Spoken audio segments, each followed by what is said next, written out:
Moi! Mennään nyt kesää 2025 meidän seurantakoivikossa.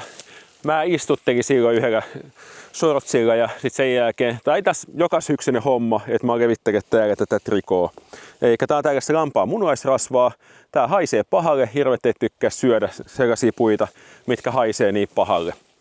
Täältä niin sinänsä nämä puut alkaa nyt olla tällaisia, no osa on aika 4 metrissä, osa on pidempiä, osa lyhyempiä, mutta nämä on kasvanut mukavasti. Tää on tällainen keskivertoalue, täällä on aika iso alueellista vaihtelua. Ihan johtuen siitä, että onko reunametsää, miten hyvä maaperä, samat taimet, sama istuttaja, jossakin kasvaa paremmin, jossakin huonommin.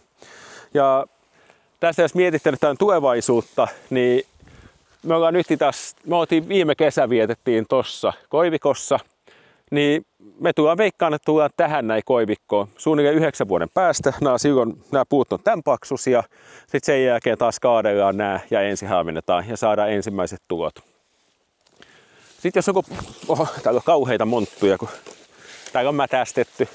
Annetaan vähän vauhtia puiden kasvulle, niin ne mättää, talvi tasoittaa mättää. Joo, mutta minkä takia me tehdään tätä näin?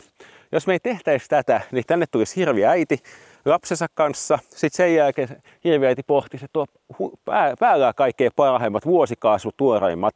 Niin se ottaa tosta, taittaa sen alas, jonka jälkeen vasa yrittää sen syömään. Ja eihän sen katkaistu puu, siitä ei tule yhtään mitään. Ja siinä on myös ärsyttävää, että kun ne tekee sen niin 10-20 puuta ainakin yhdeltä alueelta, se käy taittamassa, siihen tulee aukko ja sitten sen jälkeen meillä on aukkoinen mettä. Ja eihän niistä yhtään mitään sellaista puista saa, mitkä on niin piloilla. Joten mä käyn tekemään tätä. Tää nyt ei sinänsä, kyllähän mua niin ärsyttää joka kerta kun mä täällä sivelen puuta, niin mua pikkasen harmittaa, kun tää on ihan täysin turhaa puuhaa. Mut sit sen jälkeen mun täytyy kanssa, niin tää on meillä joku 2,5 hehtaaria tää kuvio, niin tää kestää mun joku 2,5 tuntia tässä näin. Ja rahaa menee joku 50 € alvinollana. Joten ei tää nyt ihan kauhean, jos se tekee niin 4 kertaa kierron aikana, niin se on hyväksyttävä kustannus. Eikä ei muuta kuin levittelemään ja kasvattaa puuta.